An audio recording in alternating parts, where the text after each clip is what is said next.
Welcome back for episode 4 of First of All, DPA and Made of Millions' new live stream web series. It's all about dispelling myths and all the junk science surrounding drug education, drug policy, and drug use. I'm Sasha Simon. I'm the Safety First Program Manager at the Drug Policy Alliance, and I'm super excited about today's episode. Last episode was really just highlighting the fact that we've all got issues. Life is tough. Inevitably, we're going to encounter something that's going to cause some type of pain, some type of trauma, and something that we'll need to cope with. We have a lot of reasons why we cope. It could be how we treat each other. It could be even policies that could be a reason why we cope. On the last episode, we explored a bit around deportation laws, right? And how that can impact individuals, how that can impact families and specifically young people. Living in a family or having a family member who's been deported makes you several times more likely to use substances to cope. And you'd be more likely to develop some type of substance use disorder if you experience the pain and the trauma of the policies that we've created in order to govern ourselves. So this week's episode is all about the fact that we're all just trying to deal with our issues. We're all just trying to sort them out. And inevitably, there's good ways to be able to do so, and there's problematic ways to be able to cope with our issues. And we're all just trying to find the right ways to do so. So today I have a couple of pretty amazing guests. First, Dr. Angela Glimpf from the Peer Health Exchange. I'm very excited to have her speak about her work of the demonstration project that they've been doing for the past couple of years, that's really looking to highlight the cost savings and the value of school-based health education for both healthcare systems and education systems. We'll also have on my colleague, Lindsay LaSalle, Managing Director of Public Health Law and Policy at the Drug Policy Alliance, who will speak a bit about policies that are more effective for allowing people to cope with the trauma that's inevitable in life, and also policies that help those who may have some problems coping or may have problematic use or problematic drug use, policies that are much more effective and much more based in harm reduction and compassion than the more criminalizing policies that we have now. So first, I want to have Angela Glimpf join me. Hello. How are you? Hey, Angela. How you doing? Pretty good. How are you? I'm doing well. I'm doing well. Thank you so much, Sasha, for just really making space for this conversation that is just so timely right now, and just giving me the opportunity to talk about like what coping is looking like and why it's so important for young people, particularly now as we deal with the COVID-19 crisis. So thank you for that. Absolutely. I mean, you know, I'm a really big fan of your work. Mm-hmm. I think that it's timely, and it's become even more timely with the COVID crisis. And really what you've been trying to do is prove the value of teaching young people how to take care of themselves, and how that's a skill that needs to be instilled into people early, because it makes more, healthy, functioning, responsible, adaptable adults. So we'll tease all that out. We'll get into that. But I'm hoping first you can tell us a little bit about the Peer Health Exchange and what its mission is. Absolutely. So Peer Health Exchange is a nonprofit organization that was founded in 1999 by young people, for young people who at that time recognized that there were some unmet health education needs in many communities across the United States. And unfortunately, that's still true today, which is why Peer Health Exchange still actually exists.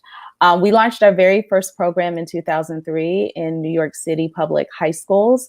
And since that time, we've been reaching about 150,000 young people in high schools, and particularly ninth grade, in urban cities across the United States.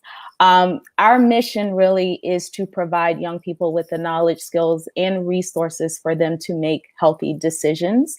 And we do that by implementing a near-peer health education model. So we train college students in the cities where we are located to actually deliver and teach a skills-based curriculum to high school students across the country. Awesome. Awesome. And one of the things that I really appreciate about Peer Health Exchange is One is based in health equity. So you guys make sure that you really reach out to the young people who have the least access to comprehensive healthcare services, as well as comprehensive health education. And one of the things I also really value about you guys' model is that you teach young people how to seek out resources, how to engage with healthcare providers. And I think that that's a lifelong skill. So could you talk a bit more about how you really engage young people and engage with the near peer model to help high school students have some agency with their own healthcare? Yeah, absolutely. So, I mean, the first, I guess the fundamental premise that we operate from is that one, we respect young people, and two, we believe fundamentally that they have the agency to make healthy decisions for themselves. And really, our role is just to provide those tools to actually make that possible for young people. The skills that we teach are skills that are very critical for anyone, really. But we especially know for young people to engage the healthcare system, right? So we focus on, building young people's ability to communicate and advocate for their health, and really teach them some fundamental skills around making decisions that are right for them around their health. And then, of course, our goal is to then provide them or show them or connect them to health resources, whether they be in their school or in their community, so that if they need resources, they'll be able to know where to get those resources, how to access those resources, and how to discern whether those are valid and reliable resources. So those are skills. Those are skills that we really highlight. We apply those skills across 3 health content areas. So we focus on sexual health, mental health, and substance misuse, which are like 3 areas where we see, right, that risk behaviors in those areas are very high for young people. And these skills, as I mentioned, these are life skills, right? They're not just critical for health, right? They are applicable in a lot of contexts, education, a lot of different aspects of life that young people are going to find themselves as they grow and develop having to apply. So really, we're just focusing on doing this early intervention now for young people, helping them build that muscle so that they can apply that to different areas of their life. You're probably well aware of the fact that there's a lot of youth serving organizations right now that are really trying to collect as well as develop new mental health resources for the young people that they serve. We realize that young people are at home and isolated in a way that they have never been before. All of us are, and I think we are all now a lot more receptive to the idea of being a lot more tuned into our own mental health and our mental health needs, because they're really coming up. So I'm wondering if you could talk a bit about PHE's mental health unit and the kind of skills that you have students build and how you have them build those skills. Yes, absolutely. So our approach to mental health with young people, I think the first critical skill that we really tackle with our mental health aspect of our curriculum is really demystifying mental health and mental illness, and really addressing stigma that prevents young people, especially the young people that we reach. Those are young people that are, a high percentages of Black and Latinx young people living in low income communities. And we know, right, research has showed us time and time again how stigma really prevents those communities from accessing mental health resources. So that's the first thing that we want to do. We really want to actually show young people that, this is an important part of health. We really want to sort of demystify this whole thing about what mental health is, integrate wellness into that, right? Like, so it's not just a focus on the mental illness, but really to sort of elevate why emotional well-being and mental well-being is important and what that looks like. And then, of course, as I mentioned, with the skills, right, being able to recognize when a young person or their friends or people in their family, right, being able to recognize those warning signs of mental illness, being able to know like what resources are available and how to access those resources around mental health. And I think what's really interesting and unique about our approach, that mental health sort of weaves itself throughout the other the other health content areas, right, that we discuss. And so really drawing those connections around like mental wellness and mental well-being and substance use, mental health and mental well-being around even sexual health, for instance, I think sort of reinforces that mental well-being is just an important area of health, and it's all around us for young people. And I think that's also been the key to sort of destigmatizing what mental health looks like for young people.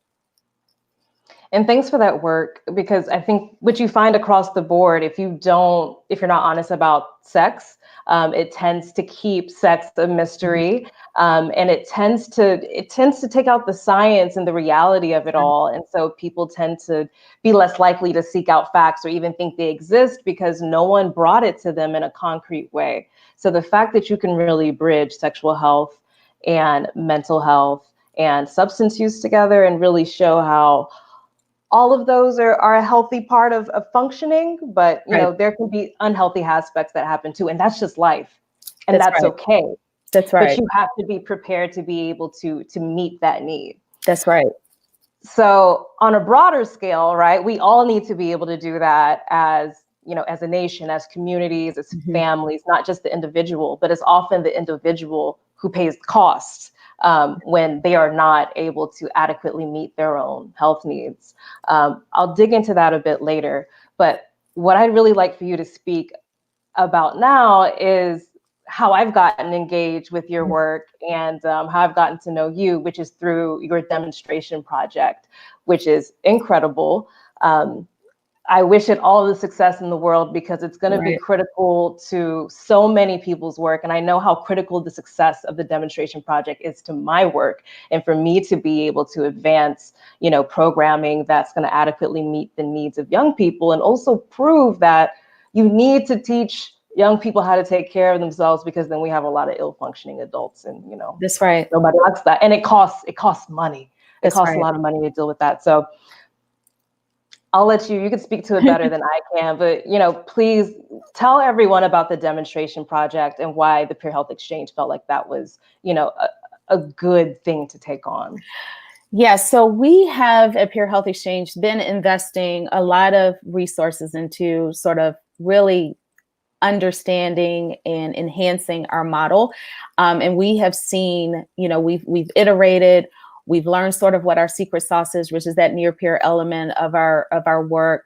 We, 5 years ago, really got the aha moment that, right, like it's really focusing on those critical skills that really is just going to drive the impact in the ways that we wanted to see for young people, and gathered some data that was awesome and really showed, right, the potential for our work and sort of what we were able to accomplish, not just with the young people in the classrooms receiving the program, but also the young people, slightly older peers, right, who are delivering the workshops. And so we spend a lot of time just learning for ourselves, like how do we do this and how can we do this even better?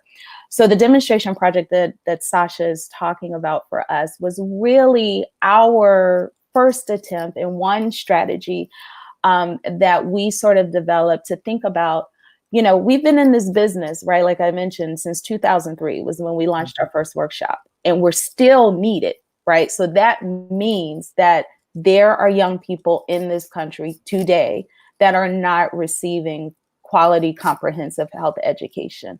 And so we started to think about, well, what would it take, or could we imagine a world in which health education was just available, right, and sustainable and available for all young people across this country, right? And we started to think about, like, who could actually make that dream a reality.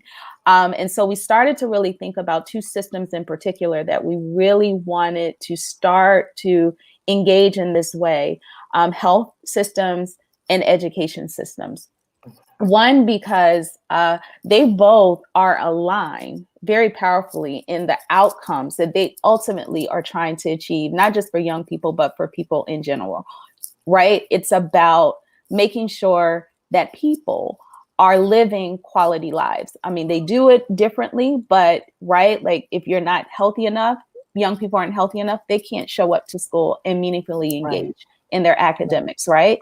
And if folks are not educated enough, right, then that means they can't adequately engage in the way we want to in our healthcare systems. And possibly, right, we know that education is also related to a lot of poor health outcomes, right? So we need, right, health and education systems need each other to achieve that ultimate goal. And so we thought about, well, what if we could sort of demonstrate to these two systems, one, this powerful alignment that they share with evidence, right, that is compelling enough for them to invest in health education for young people more sustainably. And so that is sort of where the demonstration project was sort of born out of that spirit, to provide that compelling evidence to those systems, right? So we know that education, they're on the hook for making sure that young people engage in school, they show up, and ultimately they graduate and get those high school diplomas, so that then they can go out and live successful lives. And we know, right, that healthcare, they want to make sure, right, people are healthy first and foremost. And when they need health resources, that they are engaging with healthcare systems accurately and adequately, right? Because it costs. And we want to make sure that, you know, whatever resources they need, they know exactly how to get those, people know how to get those resources. So that was important. That access piece was also important as well. So that was some of the evidence that we were hoping to sort of demonstrate the impact of health education on those outcomes. And so we embarked on a study to do just that. Schools are not in. So unfortunately, we've had to pause on the study and the study design that we had originally developed to do this work. But I will tell you, Sasha, I mean, we're living a case study right now with the COVID-19 crisis, right? We're seeing, right, what lack of health education actually does, right? Like, we're hearing from school districts and superintendents when they talk about, like, what are the greatest needs for their students, right? Obviously, right, devices and digital devices that are going to help their young people learn is one of the top factors on that list. But we're also seeing increasingly, like, you know, a call for mental health resources or resources to help their young people cope in this time, or providing resources to the students they reach and their parents, right? Like, we're hearing educators talk about the real need for health education. And then on the health side, right, we're hearing public health officials talk about the importance of health literacy and being able to access resources and equipping ourselves with the knowledge about what is happening, right, with this crisis. So we're seeing right now that they're going hand in hand.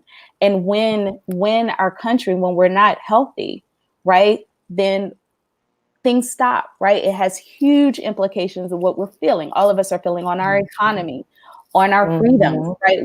We're having to sort of lock down and social distance. And some of that is just, right, the unfortunate part of the virus itself. But I also think a part of that virus is lack of health education. And so that's also sort of what's driving some of the negative experiences that we're facing right now. So it's a real-time case study. My hope is that on the other side of COVID, right, as a country, we step back and really sort of learn from the lessons that we're seeing and being able to pivot, either that being with new policies, hopefully making health education, right, more accessible in our schools, because I do believe there's going to be a big transition period, right? It's not going to be business as usual. And our young people in particular are going to sort of need that assistance and resources on how to sort of transition into this new normal that we are all affected by. Thank you for that. And really thank you for highlighting how siloed, I mean, there's a lot of attempts to collaborate, but still there is often a lot of distance between both the education system and the public health system, even though they have the same aims. And, you know, I could speak to that a little bit. I went to grad school to study public health. to be able to, looking at the health needs of Black adolescents. And, after I finished graduate school, I was introduced to an opportunity to become a high school classroom teacher. But because I had gone to become trained in public health, I didn't have the proper credentials to teach health in high school because that wasn't set up yet within, like there wasn't enough blend. So I would have had to go back to school to get additional training to do what it is that, I already was aiming to do, to some extent was already good at doing. But of course you need that classroom kind of training to be able to facilitate it. But that's a huge deterrent to how we're able to really train and cultivate health educators if they have to come out of pocket or really stifle their own career options to be able to deliver quality health education. So it stifles our ability to really be, expansive throughout these structures. Right. One of the things that just recently happened here in New York is they've recognized this and they've actually opened this up. And so if there's any current health educator or health teacher who is not credentialed, they can actually go back to school for free to be able to become credentialed and, hopefully keep them in the classroom. So there is a lot of effort, there are a lot of people who are really working to change this, and we know what needs to be done. But I think in moments like these, it's important that we not be quiet. And it's important that we not speak to what it is that we know, because we know how to do better. And pre-COVID, we had to do what we had to do in order to operate within the systems that already exist, right? I'll do my best. But here it is, right? Here it is in our faces. And even something I'm a little salty about, and I might have spoken to you about before, is again, that very expensive education, I received in public health, but to still go out into the field and see that the field and public health practitioners we're not able to institute the policies that we need to. People aren't able to access healthcare in the ways that they need to. So why are we indebting young people, and why are we indebting students, and then also indebting patients who need quality healthcare on both sides? So right now is not a moment to be, quiet about the ways in which capitalism has screwed us over, both on the education and the public health sides, because like you said, the economy is kind of screaming at us right now. Exactly. And, and one thing that, that I value the work that I have the privilege of doing on behalf and with young people is that I do believe in the power of education, and I do believe in the value of empowering young people. I mean, we can think back historically, a lot of our movements in this country, young people were at the heart of this.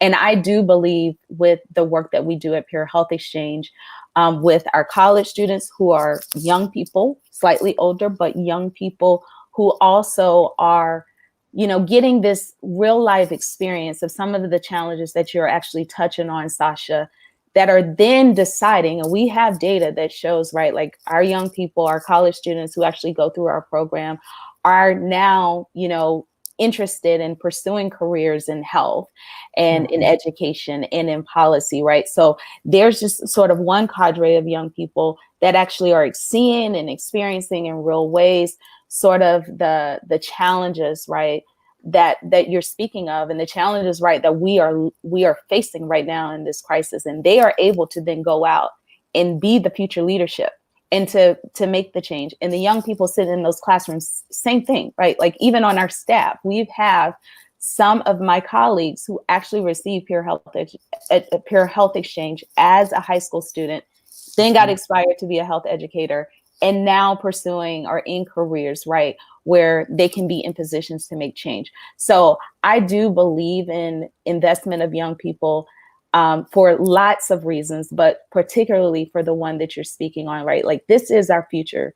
These are our future leaders. And I do believe that we can see this change, right, if we just really invest and empower young people to do what we know that they can do. Absolutely. Thank you for that. And I think part of that inspiration, I think I can speak to that too, being engaged with and being exposed to health education made me be like, wow, there's all this stuff. That's right. Not just about me and my body, but around me that I didn't know. And why didn't I know that? And why didn't I have access to that? And why do some people have access and they don't? And your mind just starts going off. But as your mind starts to do all of that, you start to see all the disparities and you start to see all of the injustices, right? That's right. Which I think, especially for people of color, once you become hip to that, you're like, no, I'm not gonna deal with that, because racism for sure kills, right? Right. We see that across all health data. Sexism kills. Homophobia kills. It has a deleterious impact on our health. And so once that really clicks for you, you realize that healthcare is an incredible way to be able to correct those societal ills that we kind of double down on. That's right. Yeah. Angela, thank you. I want to take you out of the live stream right now, and I want to bring in Lindsay. Awesome. 1 second to work out the technical aspects of that. Hi, Lindsay. Hi, Sasha. Thank you so much for having me on. Absolutely. I mean, I was excited to have you on because I remember a few months ago, you said something that really blew my mind. And it was the fact that the criminal justice system is currently the leading mental health service provider within the US. And I'm like, how does that possibly happen? How do we allow that to happen? There's got to be so many different points of intervention, but I'm hoping that you can speak about, because what's relevant to Peer Health Exchange's work is that their work is really centered around the brown youth who are overrepresented in the criminal justice system. You know, we're talking about when you really don't have the skills to cope, you might, you know, find ill coping behaviors, and that might get you thrown in jail. And that might be the place where you actually receive the services that you should have had in much better circumstances than the confines of prison. But I'm hoping you can provide some context to help us understand how we found ourselves in this predicament where the criminal justice system is the largest mental health service provider, and talk a bit about what underlying issues that suggests. Sure. So this is a big question, and I will certainly do my best to kind of answer it succinctly. You know, essentially, the framework for institutionalizing people with various behavioral health conditions, whether that be an underlying mental health condition or a substance use disorder, really set the stage for kind of the mass imprisonment of people who use drugs, as well as involuntary or coerced treatment. So really, you know, one problematic system was simply substituted for another. You know, in fact, many asylums in the United States were simply converted into correctional and drug treatment facilities. So you know, the purpose was just switched. But the impact of deinstitutionalization really meant just a complete lack of services.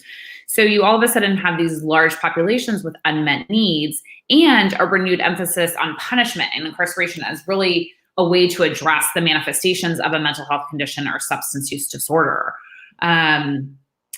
You know, both drug war proponents and the treatment system alike really capitalized on the stereotypes of race, class, and mental health that you and Dr. Glimpf were talking about, to push policies that warehouse and otherwise kind of control groups of people that we do not like and that were stigmatized. And the result has been the absolute mass incarceration and mass criminalization, primarily of communities of color, under the guise of the war on drugs, but also people with a diagnosed substance use disorder, people with a mental health condition, people who are homeless, and other marginalized communities. Of course, this criminalization has not been in the least effective at actually addressing substance use disorder or its related harms. It hasn't reduced supply, demand, it hasn't reduced use. Treatment admissions are still going up. Of course, we're in the midst of an overdose crisis, which was the biggest public health crisis of our time prior to COVID. And in fact, like the criminal legal system really exacerbates these harms. So as just one example, you know, people who leave jail and prison are 13 times more likely to overdose within the first 2 weeks of their release than the general population. So you put people in these conditions that actually mean that their health is going to be deteriorated. And there's no better example of that, of course, right now than COVID-19 in our incarcerated populations. And so then you kind of started to see the pendulum shift. People started to understand, well, this isn't working, and maybe criminalization isn't the best way to address mental health conditions or substance use disorders. And you kind of heard the mantra, we can arrest our way out of this problem, and treatment instead of incarceration, which is kind of largely the rubric that we're operating under now. The problem with the treatment that's being offered under this framework is that it's not voluntary. It's not patient-centered. All the things that Dr. Glenf was talking about in terms of wanting to arm youth to be able to advocate for themselves and take agency over their own health decisions, all of that autonomy is actually taken away in our current criminal legal system and the way that treatment operates. So this manifests in things like drug court, things like involuntary commitment, drug testing as part of probation and parole. Really, the idea is attend treatment, be abstinent, or go to jail. And it's really set up as that dichotomy. And the ultimate result, as you were asking, is that all of the resources that should be applied to treatment in the community have been totally usurped by our criminal legal system, such that they now have all of the resources in order to provide these services. And we've gotten to this really horrible place where to get access to care and services, you almost need to be arrested. Because community access to treatment, community access to mental health services simply isn't available for most of the population that needs it. So, we just need to get away from this idea that you have to have a stick in order to make people change, and instead empower them with education and other tools like Dr. Glenf has talked about to make their own health choices. Thanks for that, Lindsay, and thanks for giving some context about the conversion of our mental health resources, all the way to the criminal justice system. I'm curious, do prisons actually have enough mental health professionals to match their needs, and are prison staff adequately trained to be able to meet the mental health needs of inmates? No, absolutely not. One of the most effective forms of treatment for people with opioid use disorder, which is a large percentage of people in our jails and prisons, both at the state level and federal level, is treatment medications, methadone and buprenorphine. Decades of research supporting their efficacy, the gold standard of treatment, recognized by all government agencies like SAMHSA, CDC, NIDA as being the most effective. And yet, literally, there is only a handful of jails and prisons that offer this treatment modality. And unfortunately, because we do a lot of advocacy around this issue, often the barrier is the jail medical director or the prison medical director themselves, who simply have a fundamental misunderstanding about this treatment modality, think it substitutes one addiction for another, and buy into a whole host of other myths with respect to treatment. So not only is there not enough people in our jail and prison systems who are providing addiction and mental health services, but those who are not providing evidence-based treatment modalities, and instead are relying on kind of quasi-treatment things like AA or other support groups, which are incredibly important as supports, but are not, in fact, a treatment modality in and of themselves. And could you speak a bit about what are some earlier points of intervention, instead of getting to that point where we criminalize a person who may be under the governance of someone who's completely inept to really handle their mental health needs and their own recovery? What are earlier points of intervention that can reduce the number of people who are being criminalized on the basis of drug use, sale, or possession? Sure. So as an initial matter, I think we really need to broaden our definition of what constitutes prevention. Prevention is kind of largely understood to mean education, some of which we've talked about here, and kind of various other tools and interventions that are designed to kind of impact individual behavior. But if we really want to prevent substance use disorders that can lead to criminalization, we really need to address lack of affordable housing, underfunded public education systems, the inability to obtain jobs that pay a living wage, lack of access to healthcare, childhood trauma, which is really the result of these systematic impacts and the stressors on family systems. Ultimately, these things combined are the structural determinants of health, which impact people's well-being. And these same systems impact your likelihood of being arrested and criminalized for your mental health condition or for your substance use disorder. So if you are out of a job and you're homeless, then your only choice is to use drugs in a public place, even if you would prefer not to, where of course you're more vulnerable to police intervention and also more vulnerable to an array of harms that result from public injecting or public use.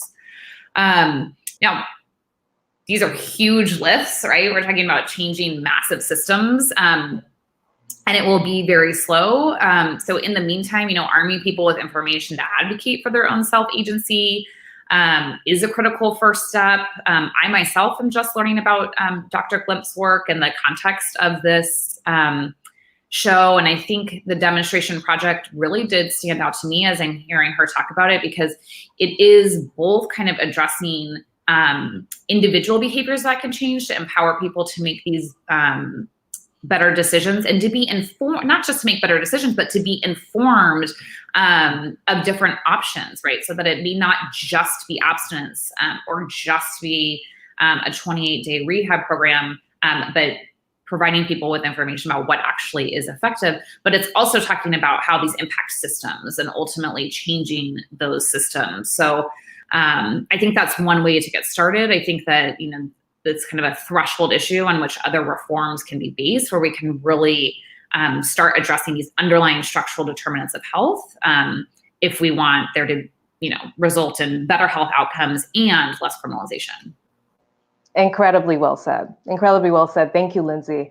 And with that, I want to piggyback on your last comment, and I hope that you could speak to a couple of the policies that we support at DPA that can reduce the number of people that are being incarcerated for crimes and are much more focused and based in the concept of harm reduction. Sure.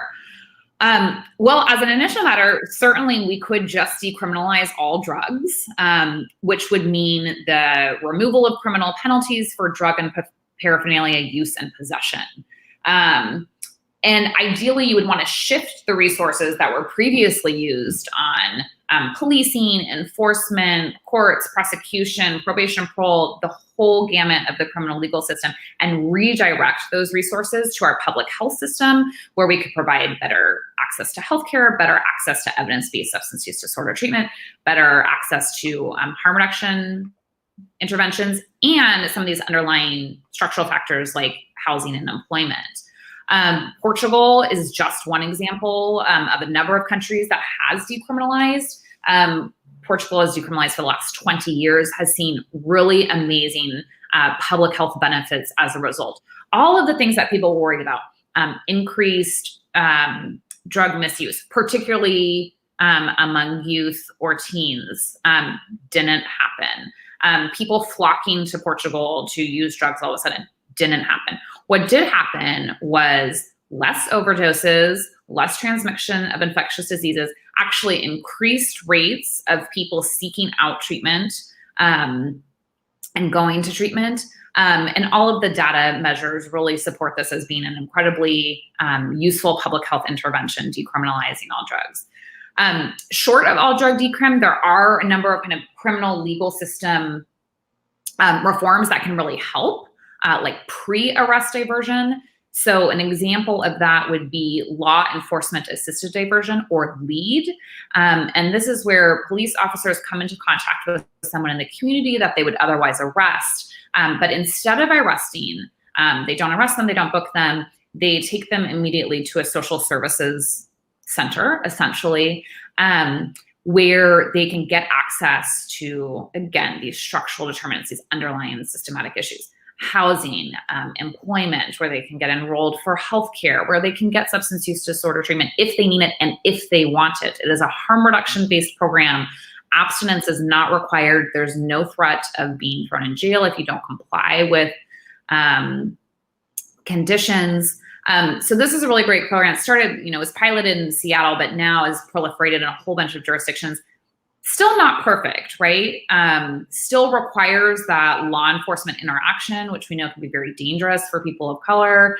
And it also means that police are kind of the gatekeepers, again, to treatment and services. So not ideal, but certainly a big step forward in terms of improving our access to care, rather than, again, having to go through the criminal legal system and get it there. It at least operates outside that system. In terms of treatment, as I mentioned before, we really advocate for access to evidence-based, voluntary, patient-centered treatment in the community where people need it, and on demand, so that they can get it when they want it. Again, when we kind of think back to health education and empowering people to make their own decisions, part of that is when people, make the decision to change their behavior because that's what they want to do. You have to be able to capitalize it. You have to be able to meet that agency that they're expressing with services. And so that can be medications for addiction treatment like methadone and buprenorphine. It could be other evidence-based modalities like contingency management or CBT. But what we're really advocating for is getting that out of the criminal legal system and into the community and increasing access so that it's on demand. And then, of course, for those people that either don't want treatment, aren't ready for it, or, as in the context right now, just simply can't access it, even if they do want it, then we need to make sure that they're able to stay safe and use safely. So that is, our harm reduction policies that make it easier to get access to naloxone. Naloxone is a non-narcotic drug that reverses an opioid overdose in a matter of minutes. Access to syringes, sterile syringes, so that people can use more safely.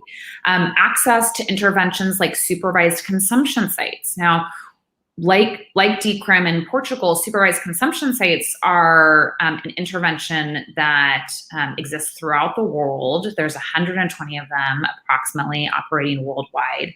And these are facilities where people can bring their own drugs into the facility and use them under the supervision of trained health professionals.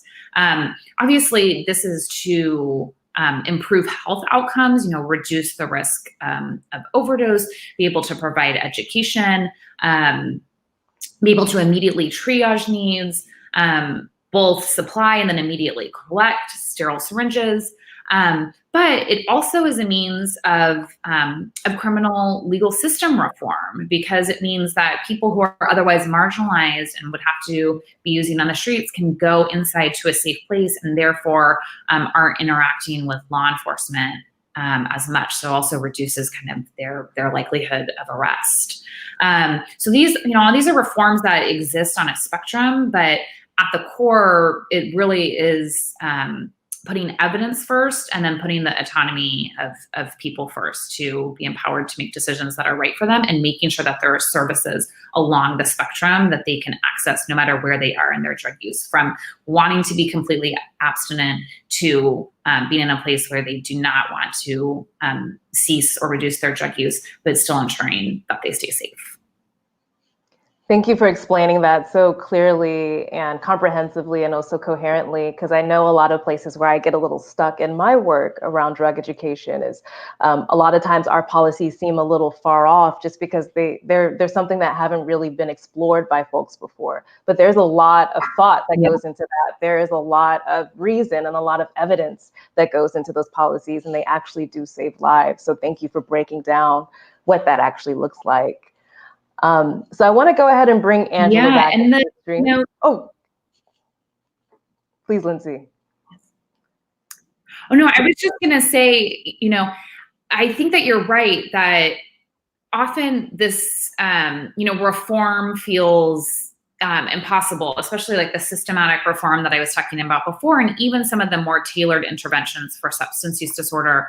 But I think that we are certainly in a moment now, both as a result of the overdose crisis and now as a result of COVID, where we really can better explore different alternatives to our current system. And so we actually have seen a lot of movement on these issues with respect to decriminalization. For instance, DPA is currently trying to qualify makes it much more difficult when people can't leave their homes and sign a piece of paper from a signature gather, a ballot initiative that would decriminalize drug use in Oregon. 10 states have now introduced legislation for supervised consumption sites to be legally authorized. So we are seeing a lot of momentum, which is very encouraging. Awesome. Thank you for that. All right, Angela, I'm going to go ahead and bring you back into the live stream.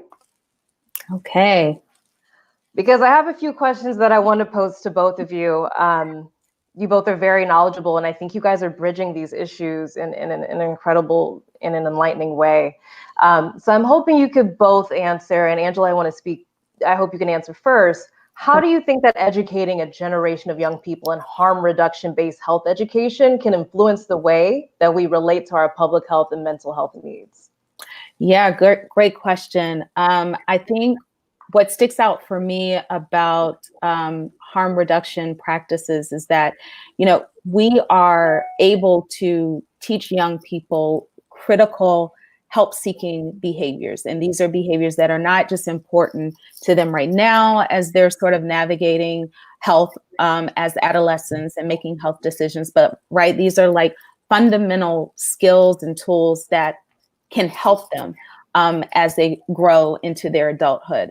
So I think that is one of the critical assets of a harm reduction approach is really just equipping young people with tools that could, help or possibly prevent them from ending up into the criminal justice system, as Lindsay explained to us just a short minutes ago.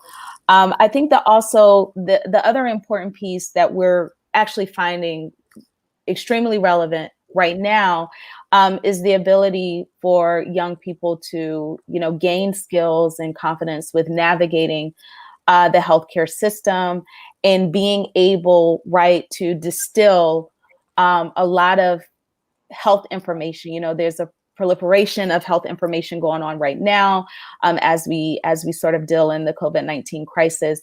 And so it's really about helping them to sort of piece through that and really understanding how, where to get that information and where to get the resources, and then being able to sort of determine what is relevant, what is valid, and what is reliable. And so like in real time, Pure Health Exchange is really addressing a lot of these pieces outside of our typical in-class approach because schools are not open. So we have been confronted with the challenge of reaching young people and still being able, to impart these skills real time, virtually, to help young people cope and to sort of navigate through this new normal. And so we've launched a online portal. You can go to our website at www.purehealthexchange.org /Let's Talk. And really it's a portal for young people to go to hear the stories of near peers that share similar backgrounds, that are navigating the challenges that they're facing right now, to hear how they are coping.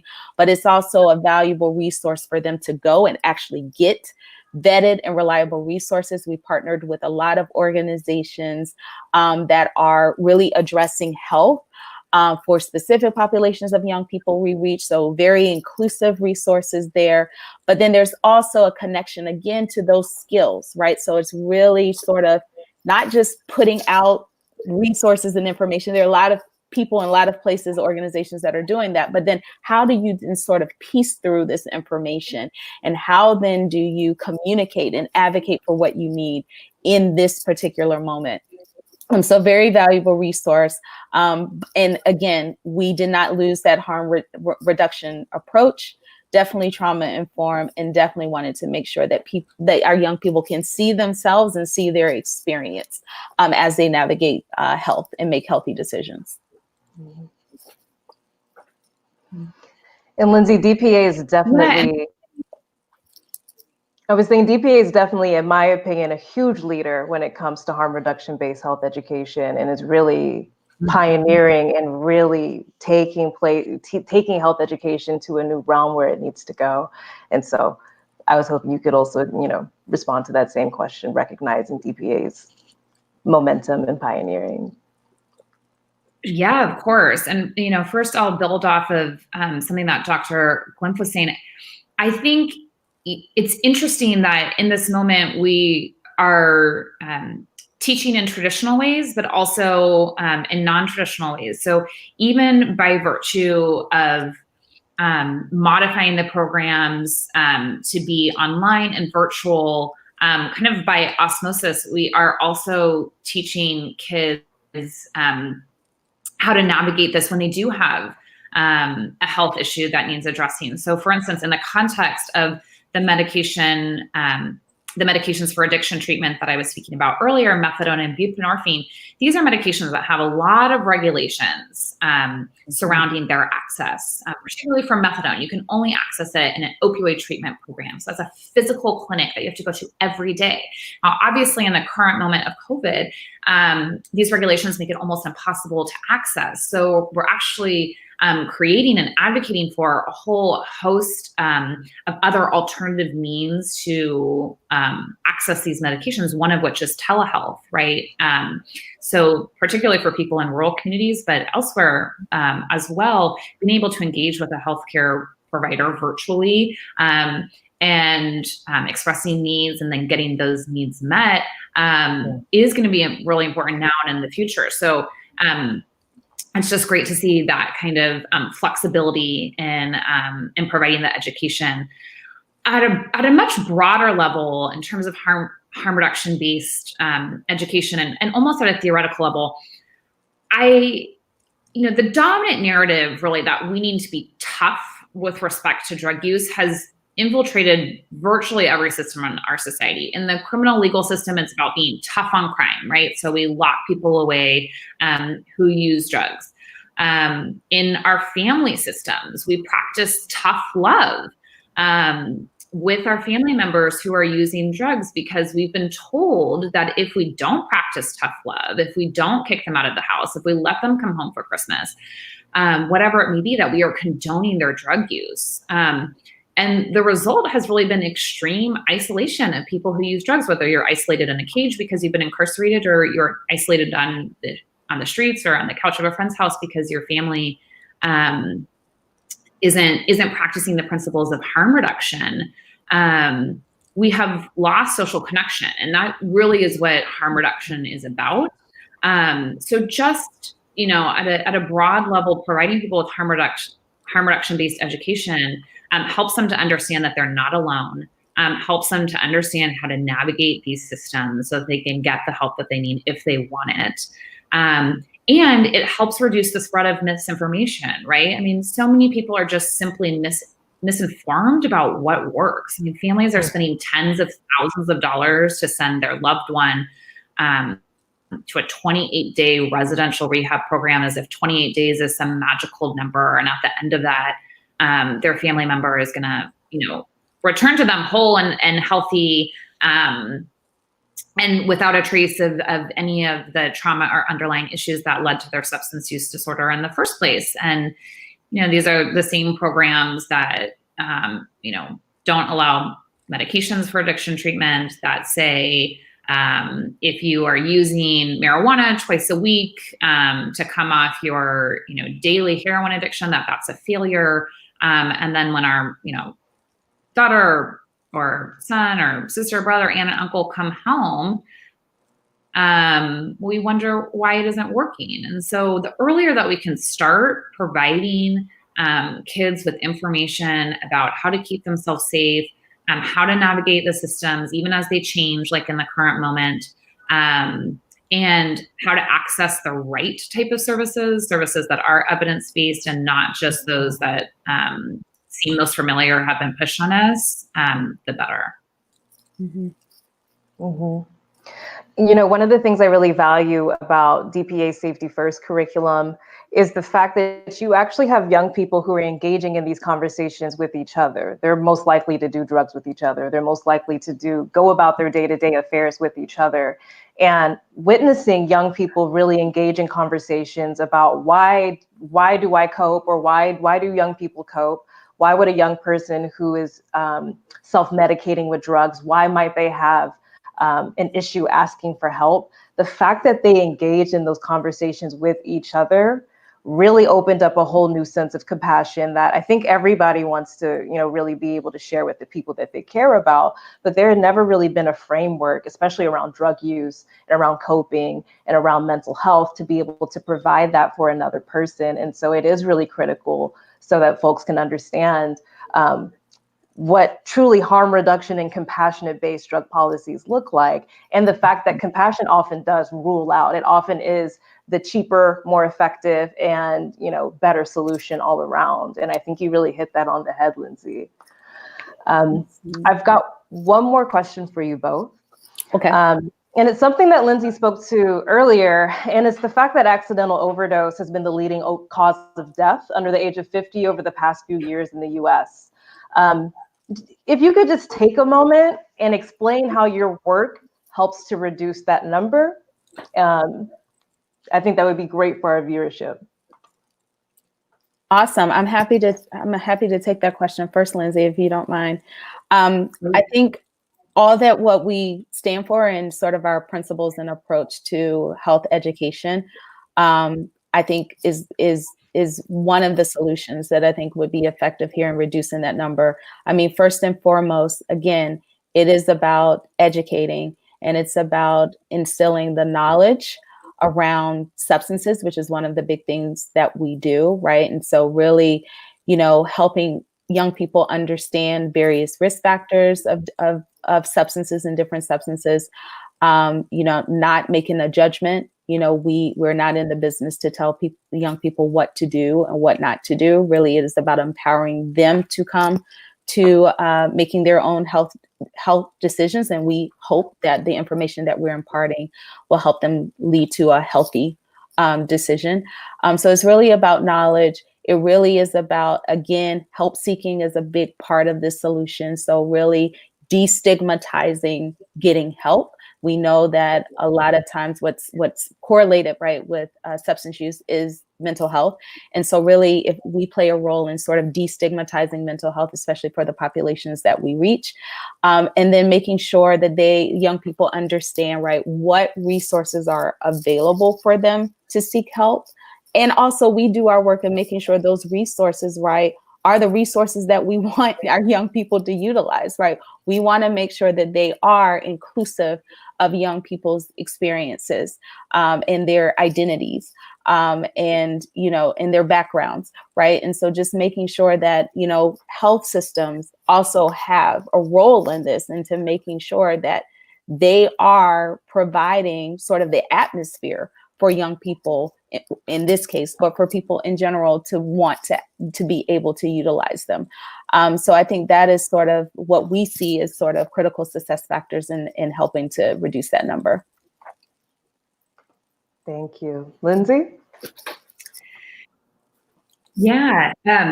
So I won't repeat any of those because I think those are all absolutely correct. And I'll say, first and foremost, like don't criminalize people for their drug use. We know it exacerbates their overdose risk.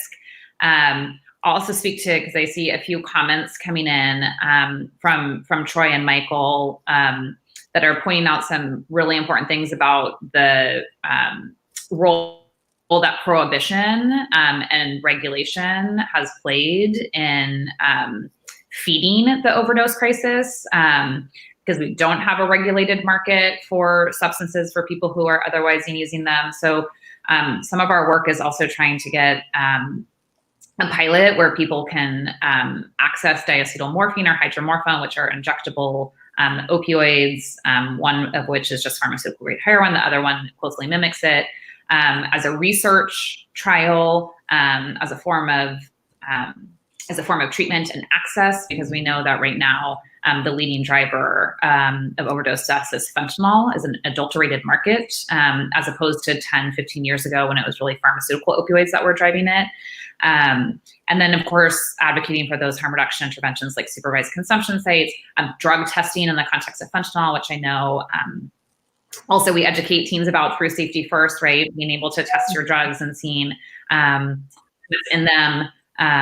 So it's got to be a range from everything Dr. Klimp said, from starting with that really basic education and then moving on to some bigger reforms that can address the growing and really scary numbers. Thanks so much, Lindsay. Thanks so much, Angela. I want to wrap up the episode now with a few takeaways from this entire topic.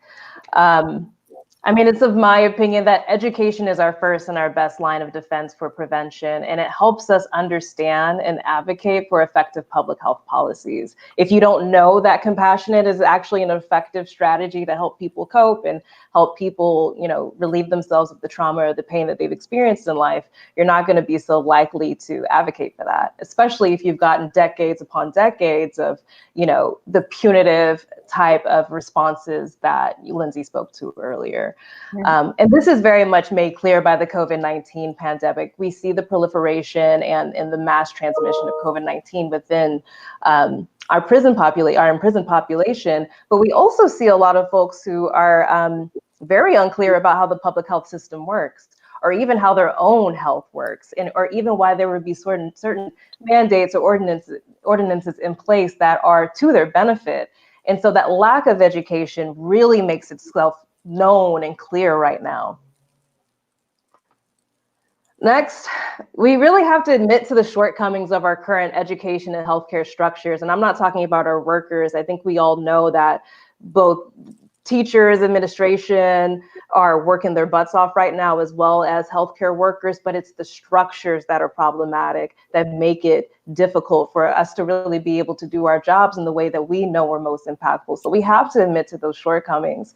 And we've got to stop, like both Lindsay and Angela spoke to, we've got to stop criminalizing people for their own individual failings, when we can see that there's these greater structural failings and these places of structural intervention that can really help communities and individuals make better decisions. And like Lindsay spoke to earlier, do that in the moment where they want to do it. Do it in a voluntary way, as opposed to being coerced or punished into it. Lastly, criminalization is yet to prove itself as a viable public health solution for our societal ills. It just hasn't, and it's so expensive, and it's so costly, and it's so traumatizing. There's yet to be anyone, I look to you guys as well, but I've yet to hear any concrete, solid point or piece of evidence that shows that criminalization helps anybody, especially when it comes to their health and their mental health, and any reason why they would have committed any criminal behavior in the first place. So we've got to let that go. We've got to let that go as a solution to drug use, sale, trade, possession. So next episode, same time next week, Monday noon, all about de-instilling stigma in the K-12 education system. I want to thank you again, Angela and Lindsay, for coming on today and for sharing all of your expertise. It was awesome to have you guys really speak to what it is that you know, because it's timely and it's relevant. And I think people really need to know these things. So thank you for making time. Thank you for having me. Thank you so much. Right on. And thanks for everybody who watched today. I hope you enjoyed it. I hope you learned a lot. See you next week, hopefully. Take care, everybody. Be safe. Be well.